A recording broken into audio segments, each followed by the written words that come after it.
Assalamualaikum warahmatullahi wabarakatuh. Alhamdulillah bisa ketemu lagi teman Indah. Kita mau dengar cerita-cerita seperti biasanya dari teman Indah. Dan hari ini kita barengan sama anak muda yang luar biasa kalau menurut saya. Dia ngambil jurusan kuliahnya itu dokter, tapi dengan berbagai kesibukan sana sininya. Dan juga beliau pengusaha muda. Assalamualaikum, Dr. Mariza Akbar. Waalaikumsalam, Kak. Dr. Mariza Akbar. Belum, Kak. Itu doa. Tapi itu panjang ceritanya. Panjang ceritanya. Nanti kita bongkar ya. Boleh, boleh. Jadi kita bongkar sedikit, tapi doa dari kita semua ya. Mudah-mudahan cepat selesai. Amin. Amin, amin, amin. Mariza Akbar. Iya, Panggilannya Akbar. Akbar. Akbar. Kalau di Instagram nih rame nih followersnya. Alhamdulillah. Alhamdulillah. Terus influencer. Tapi yang paling penting itu foodpreneur ya. Iya. Ini pengusaha muda loh. Usianya di bawah 30, di bawah 28, Kak. 28. Iya. Punya 5 bisnis. Alhamdulillah lebih. Alhamdulillah lebih. Iya. Luar biasa. Yang pertama dimulai itu apa? Jadi sejak kapan udah mulai jualan itu sejak kapan? Kalau jualan sih sebenarnya dari SMA kayak. Dari SMA itu jual kayak binder, percetakan gitu. Jadi kayak reseller. Jadi kan di Banda Aceh ini banyak nih percetakan, tapi rame yang nggak berani nih mau cetak sesuatu kalau mau satuan gitu kan. Jadi saya bantu fasilitasin lah gitu untuk mulai ngedesainnya, terus komunikasi dengan percetakannya. Jadi ya jadi resellernya gitu. Terus ya teman-teman di OSIS dari SMA lain juga mereka ordernya dari saya gitu. Oke. Baru saya lanjutkan ke percetakan. Jadi mulai dari reseller percetakan ya kayak gitu bahasanya. Reseller percetakan ya. Iya. Oke, tahun Itu tahun 2010 atau 2011, Kak. berarti di usia berapa itu? 16-17 tahun. 16-17 tahun ya. Jadi kalau kawan-kawan lain masih mikir apa gitu, kamu udah mikir duit ya? Udah mikir nyari cuan ya? Karena kan pengen jajan lebih gitu kan, pengen dapat tambahan jajan gitu. Pengen dapat tambahan jajan. Dari 17 tahun kemudian berkembang sampai hari ini punya lebih dari 5 bisnis. Akbar. Ya alhamdulillah, Kak. Alhamdulillah, berarti dari reseller percetakan itu terus berkembang ke apa? Nah dari situ kebanyakan sih yang belum ada tokonya, belum ada fisiknya. Ada juga kayak jualan puding itu ya kalau ada event pameran, terus di Belang Padang, di lapangan gitu kan, di tempat-tempat rame. Itu juga bareng teman-teman. Terus juga lanjut di 2012 itu mulainya itu tas rajut, Kak. Jadi dulu itu lagi ngetrennya tas rajut. Alhamdulillah ada saudara di daerah Jogja, di daerah Jogja sana mereka punya kenalan itu untuk tim produksinya tas rajut. Jadi kami beliin bahan-bahannya, belinya per kodi-kodi, per goni-goni gitu kan, benangnya, peralatannya. Terus mereka bantu produksi, kalau udah selesai dikirim ke Aceh. Oke, Anda jago ya Pak, manfaatin kesempatan ya? Alhamdulillah. Nah pas Tahu ini ya, ini lagi model tas raju nih, kenapa nggak dimanfaatin? Iya, di awal-awalnya memang fokusnya di Instagram sendiri gitu kan, di waktu itu masih BBM. Oke. Masih ada BBM. Tapi belakangan kayak ini perlu scale up gitu ya udah karena belum berani untuk buka toko jadi beraniin diri untuk coba jadi distributor gitu. Jadi alhamdulillah ada 9 butik atau toko-toko fashion lah gitu. Jadi saya distribusiin ada yang di Banda Aceh 5, di Sigli, Luk Semawe, Biren sama Melabuh gitu. Nah itu alhamdulillah jalan 2 tahun. Baru setelah itu fokus kuliah lagi setahun, terus alhamdulillah itu kan lagi fokus sama Instagram waktu itu ikut ngebantuin di kuliner Aceh gitu. Jadi punyalah kenalan beberapa relasi, kenal sama salah satu calon partner itu ada dari Medan gitu kan. Nah di situ ngeberaniin diri untuk kolaborasi buka usaha ayam geprek gitu. Nah dari situ banyak belajarnya itu selama 2 tahun.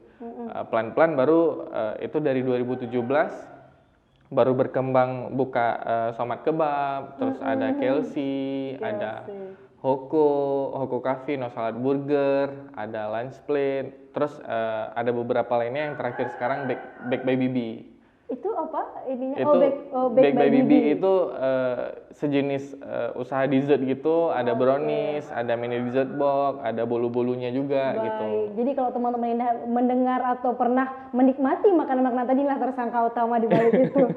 Tapi itu semua nggak terlepas dari partner-partner yang keren, Kak. Karena kan Siap. kita sekarang ini kan eranya kolaborasi lah ya. Collab ya. Kalau sekarang kita paksain sendiri mungkin agak berat, nggak bisa seberkembang sekarang gitu. Eh, Pernah juga saya dengar ada kalimat orang yang sebutin kalau kita mau jalan jauh tuh harus bareng-bareng. Tapi memang kalau mau jalan cepet itu sendiri gitu. Tapi ya kalau memang mau jauh, goalnya itu panjang, ya itu mesti bareng-bareng sama tim gitu. So, Akbar nanam saham di situ atau memang ide Akbar atau gimana? Nah, itu macam-macam. Ada yang memang mulai dari modalnya bareng-bareng, ada yang memang kita ada partner yang memang dia bisa bantu modal, terus kita bantu kelola kayak itu. Nah, itu macam-macam. Yang penting semuanya itu punya satu visi dan misi yang sama gitu. Jadi kadang misalnya ada kakak punya rezeki gitu kan, tapi nggak punya waktu. Ya udah kita coba bantu gitu. Oke, jadi saling ini ya melengkapi Iya. ya. Oke, siap. Berarti kalau biasanya Akbar orang tuh punya privilege gitu loh. Apakah dari keluarganya atau emang keluarganya memulai duluan terus dia melanjutkan. Kalau Akbar ada itu nggak apa dari keluarga atau apa atau bakat dagang atau bakat bisnis itu tuh dari orang tua dan keluarga gitu. Nah, kalau sebenarnya dari keluarga inti itu kan dari orang tua kan, ayah sama bunda itu nggak ada yang jualan. Nah, dari kakak juga nggak ada yang jualan.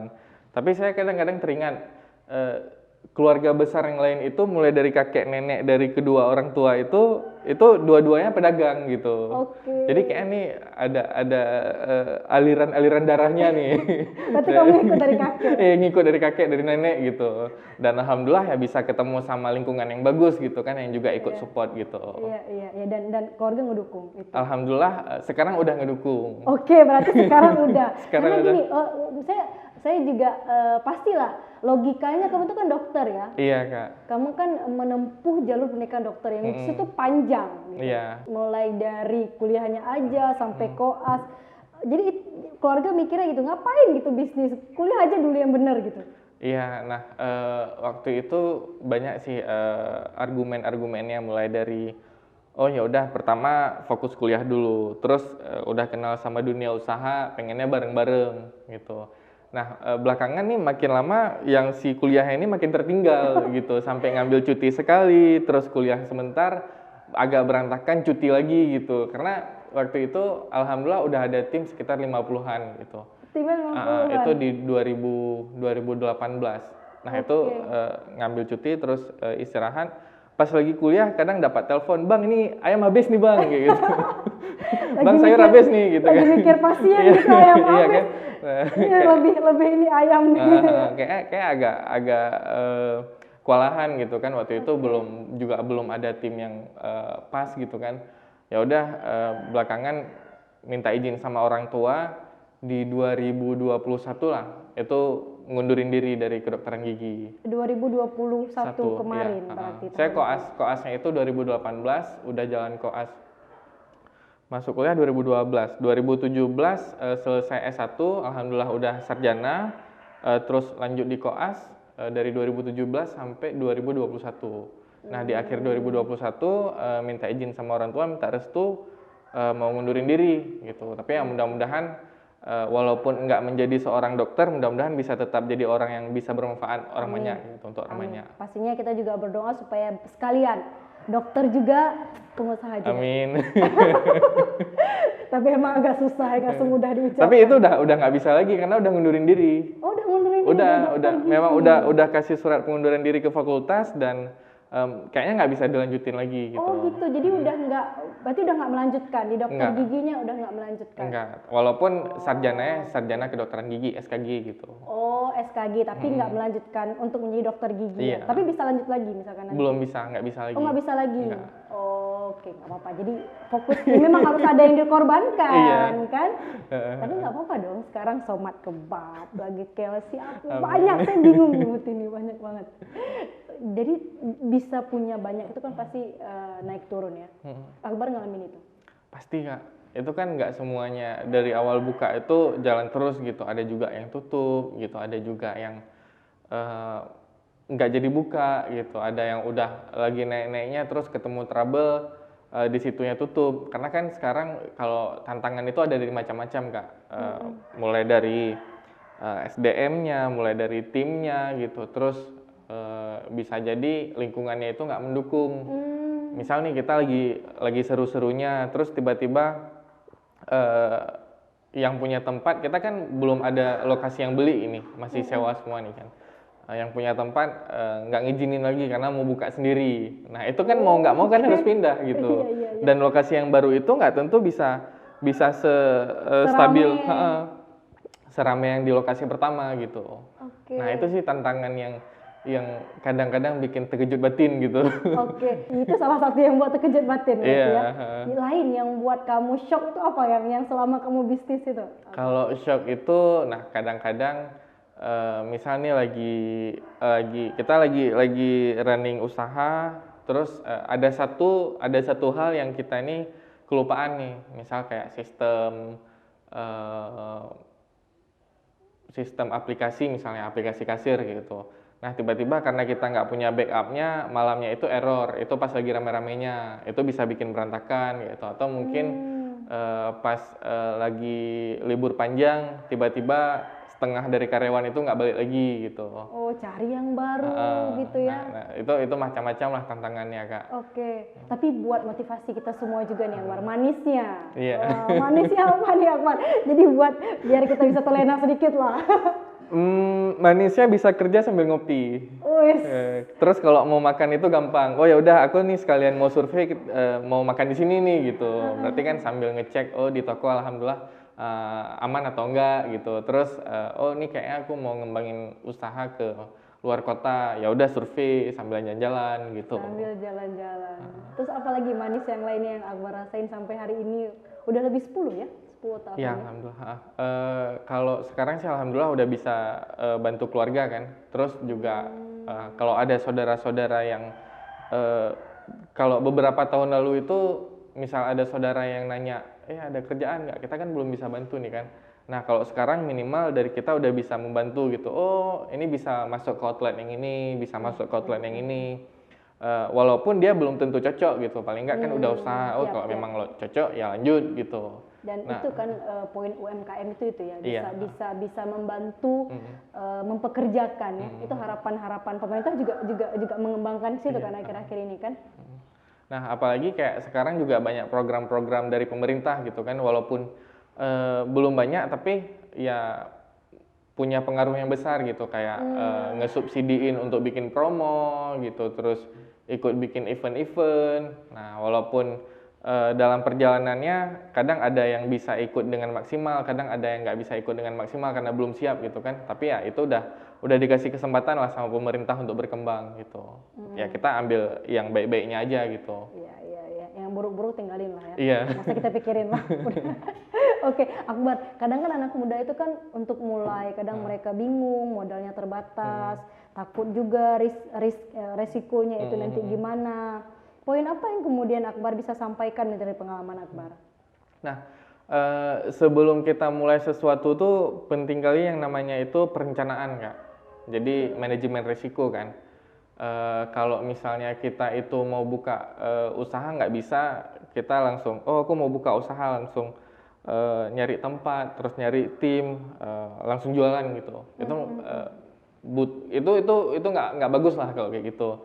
Harus ada sebelumnya itu perencanaan. Jadi bikin manajemen risiko, punya plan A, plan B, plan C untuk setiap pilihan gitu. Misalnya ini mau buka bisnis kuliner.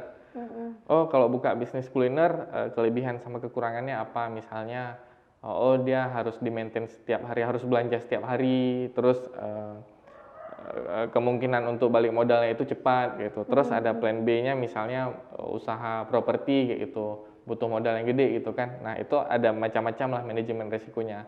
Kalau seandainya manajemen risiko itu direncanakan dengan bagus gitu kan, terus peluang-peluangnya direncanakan dengan bagus, insya Allah itu bisa lancar gitu. Jadi harus mau belajar dulu, karena kan kita ini masih belajar kan. Sampai sekarang juga saya masih belajar sama teman-teman yang lain gitu.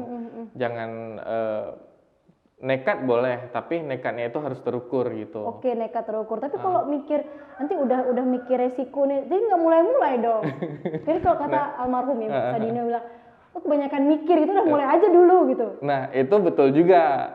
Nah, bukan berarti setelah kita mikir-mikir kelamaan mikirnya. Kita kan harus ngambil peluang yang terbagus kayak gitu. Iya. Sama satu lagi bikin deadline, Kak. Bikin deadline itu perlu.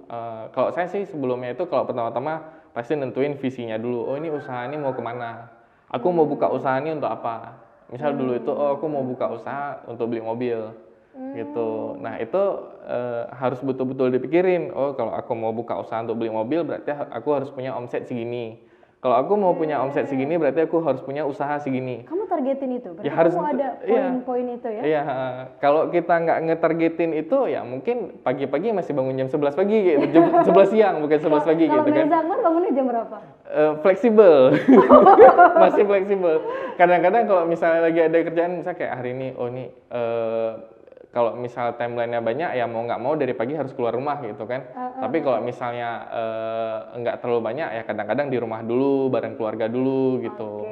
Paginya tetap pagi. Tapi enak jadi pengusahanya gitu ya. Jadi nggak mesti bangun pagi pulang malam gitu. Tapi waktunya bisa lebih fleksibel kan. Cuman memang ada waktu-waktu yang dia memang harus kerja lebih ekstra gitu nggak ya? Nah ini pas waktu kita kemarin janjian nggak kan?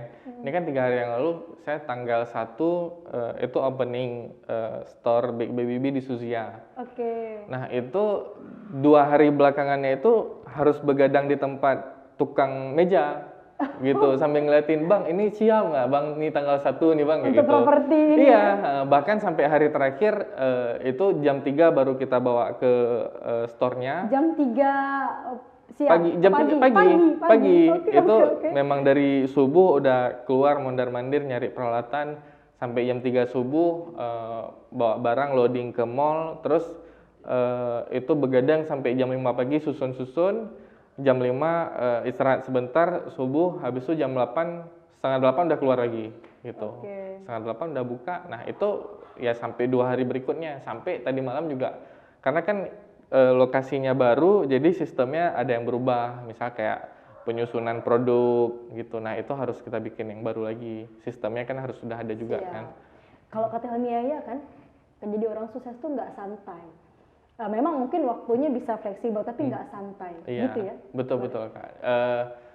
Santai kalau semua itu kayaknya mesti terukur. Kalau menurut Akbar itu mesti ada ukurannya gitu. Oh hari ini mau santainya santai gimana gitu kan? Bukan berarti santainya Akbar sama santainya si B mungkin sama gitu kan?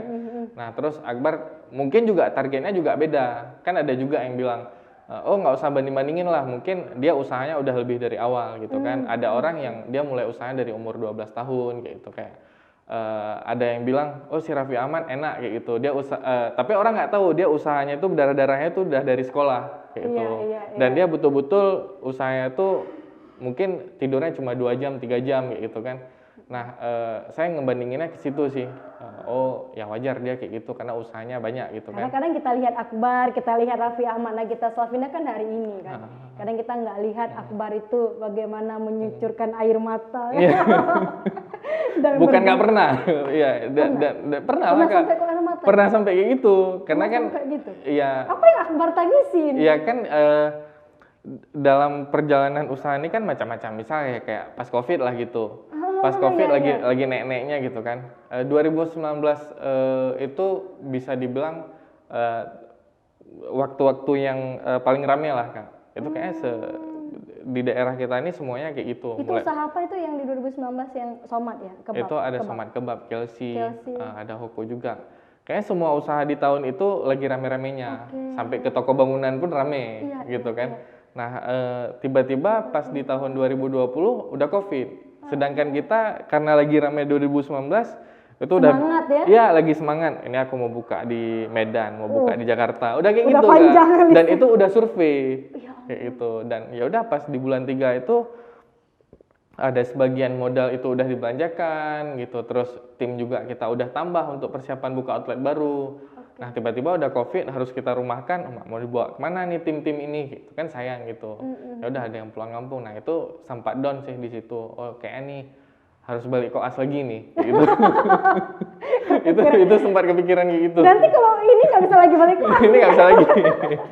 Karena udah selesai. Berarti ketika itu sempat ini lah nangis gitu terus karena mikir orang-orang tadi ya. Ya kan rame gitu Kak kan. Nah itu sempat mikir kayak gitu.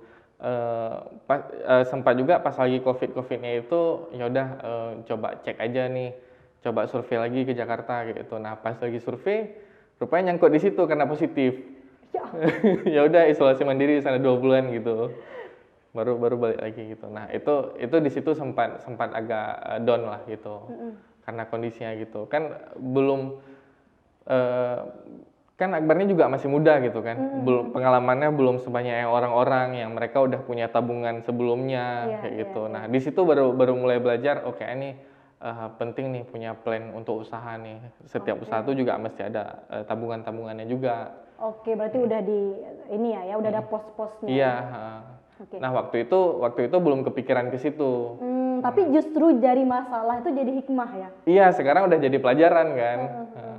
Ya alhamdulillah sekarang udah mulai benahin. Oh kalau memang nanti ada sesuatu yang nggak diinginkan, kita udah ada plan B-nya lah gitu. Oke. Poin lain Akbar, kadang milenials ini kan emosinya masih naik turun, kadang moody, apalagi misalkan kita lagi down, kita lagi turun, itu buat kita bangkit, buat kita pikir, oh harus move on gitu loh, harus bangkit. Itu gimana kiat Akbar? Pada saat itu misalkan bisa dibagi. Nah, kalau menurut Akbar yang pertama tentuin dulu goalnya itu gimana.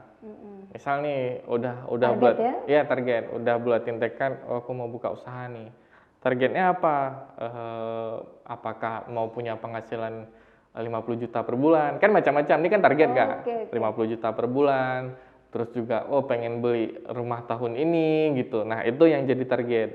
Nah kalau memang perlu ditulis ya ditulis, ada sebagian besar orang ditulis ditempel lah fotonya gitu kan, mimpinya gitu. Nah terus kalau misalnya itu udah diatur, yang kedua lingkungan itu diseleksi. Jadi ada orang memang dia itu mendukung kita, ada yang nggak mendukung kita, ada yang acuh nggak acuh. Nah yang nggak mendukung nih kalau memang perlu dijauhin ya jauhin. Oh gitu. Ya gimana ya? Kalau seandainya dia mau berubah ya nggak apa-apa kayak gitu. Tapi kalau memang dia menghambat kita, untuk apa kita berteman kayak gitu. Jadi benalu gitu. Iya, Akbar mikirnya kayak gitu.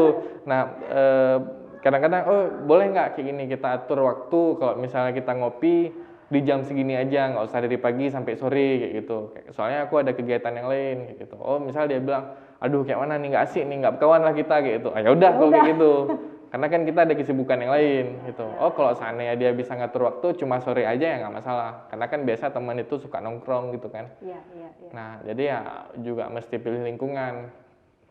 Terus kalau memang ada teman-teman yang dekat ya share aja, aku punya goals gini loh, mau ikut bareng-bareng nggak gitu. Jadi ketika nanti kita lagi down ya dia ada yang ikut mendukung kita. Oh ya udah, ingat nggak kemarin tuh kan udah pernah sebutin goals nih, udah pernah sebutin target.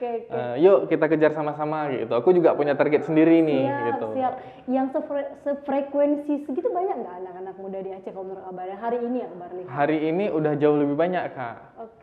Ini semenjak era-eranya coffee shop gaul itu udah rame nih yang punya frekuensi bagus gitu, yang punya target bagus gitu, nggak sekedar nongkrong aja Kak. Kalau dulu sih kayaknya belum banyak, kalau sekarang alhamdulillah udah makin meningkat lah gitu. Karena kita kan ada warung kopi ya, kenapa nggak kita manfaatin dan jual itu kan? Iya betul Kak. Oke. Akbar 28 tahun, punya banyak bisnis, punya banyak kegiatan, Instagramnya banyak followers. Udah berkeluarga? Belum Kak. Oh belum? Udah ada calon? Udah, alhamdulillah. Udah ada, amin mudah-mudahan ya. Kita tunggu undangan secepatnya. Amin, mudah-mudahan lancar ya Akbar ya. Amin. Berarti masih panjang Gus ke depannya untuk mau buka usaha apa lagi nih? Ke depan kuliner udah, tadi tas yang tadi udah banyak lah. Kalau sekarang sih pengennya pengen punya usaha di luar kota, di luar Aceh gitu. Nah, di luar Aceh berarti di luar provinsi. Luar provinsi. Nah, pengennya gitu punya usaha di luar. Jadi kalau seandainya nanti ada keluarga pengen main ke Jakarta, ya udah yuk sekalian singgah ke situ gitu.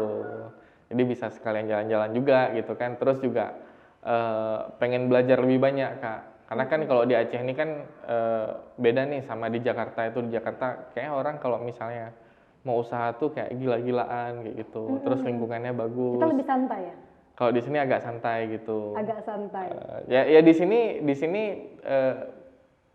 resikonya nggak setinggi di sana gitu. Kalau di sana resikonya lebih tinggi. Memang yang didapat itu lebih tinggi juga gitu kan. Iya, iya. Kayak modalnya juga harus lebih banyak gitu. Nah sekarang lagi nabung-nabung di situ gitu. Kalau Akbar punya role model nggak, siapa gitu orang? Kalau sekarang belum ada yang khusus sih Kak. Misal kayak di bidang usaha itu Khairul Tanjung, Pak Khairul Tanjung. Oke. Nah, itu kayak keren tuh beliau. Karena kan sama-sama dari kedokteran gigi. Bedanya beliau sudah selesai, Akbar belum gitu.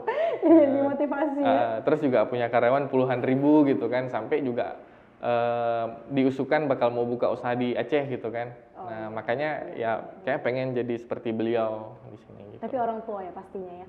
Iyalah, Kak. Iya ya. Iya. Apa yang selalu orang tua tanamin sama Akbar? Kadang mereka kan pasti awalnya, aduh ini anak disekolahin di kedokteran gigi, harapannya pasti besar loh. Karena kalau orang tua pasti ini kan, apalagi dokter gitu. Terus tapi akhirnya apa nilai-nilai yang mereka tanamin Kak? Kalau yang dari dulu sering diucapin itu ada pepatah Aceh namanya Taja ubelet tapak, tadu ubelet punggung. Lanjutannya lupa, tapi itu poinnya itu sama. Kalau misalnya kita mau berbuat sesuatu jangan sampai kita sampai nggak bisa tidur karena hal itu gitu. Jadi jangan ngambil risiko terlalu tinggi. Terus juga kalau memang kita kayak yang tadi itu Taja ubelet tapak, berarti jalan sesuai dengan langkah ya, jangan berlebihan gitu. Mulai dari usahanya jangan berlebihan, maksudnya ya masih terukur gitu, jangan ngambil risiko terlalu tinggi. Terus juga kalau memang ada pengeluarannya juga diukur, sama ya bisa juga diibaratkan untuk nabung lah gitu. Nah, jadi kalau orang tua sih pengennya jangan terlena lah sama yang sekarang gitu. Sekarang kan mungkin lagi kan kayak roda kan berputar gitu. Sekarang lagi ada momennya seperti itu, tapi jangan lupa diri, harus mau nabung, harus mau belajar gitu, harus ingat sama keluarga gitu. Nah itu sih yang memang sering diulang-ulangi gitu. Oke. Dan ingat ini ya, maksudnya mimpi-mimpinya ingat, tapi juga sesuai dengan yang kita lakuin gitu ya. Akbar, thank you sekali. Terima kasih banyak sudah berbagi di Cerita Indah. Sukses terus pastinya ya. Amin. Terakhir Akbar, apa yang mau disampaikan ke teman Indah nih? Poin-poin apa dari Akbar nih? Nah, kalau menurut saya sih kalau teman-teman Indah nih mau untuk buka usaha. Nah, yang pertama memang harus tentuin itu targetnya seperti apa. Jangan sampai kita melangkah tapi nggak tahu langkah itu ujungnya kemana gitu. Terus juga harus mau belajar lebih banyak. Jangan sampai kita ini lupa diri, baru tahu sedikit tapi seakan-akan udah tahu banyak. Nah itu harus mau belajar. Terus yang ketiga jangan lupa berdoa. Nah, doa itu yang paling penting tuh Kak. Ya kita nggak tahu keajaiban doa itu seperti apa. Kadang hari ini seperti ini, ya besok tiba-tiba bisa jadi hal yang lain lagi gitu. Yap. Ikhtiar dan doa ya. Iya, Kak. Oke, Meriza Akbar, akun Instagramnya juga Meriza Akbar ya? Iya, Meriza Akbar. Kita ikut promosiin. Somat kebab nih, terus apalagi Kelsey tadi, Hoko. Iya. Apalagi? Ada no salad, lunch plate, bake by Bibi. Bake by Bibi juga. Sukses Akbar, mudah-mudahan lancar terus. Terima kasih untuk teman Indah, dukung kami bertumbuh pastinya dengan subscribe dan untuk tetap bisa update informasi cerita-cerita menarik di teman Indah. Saya pamit, wassalamualaikum warahmatullahi wabarakatuh. Insyaallah sampai jumpa.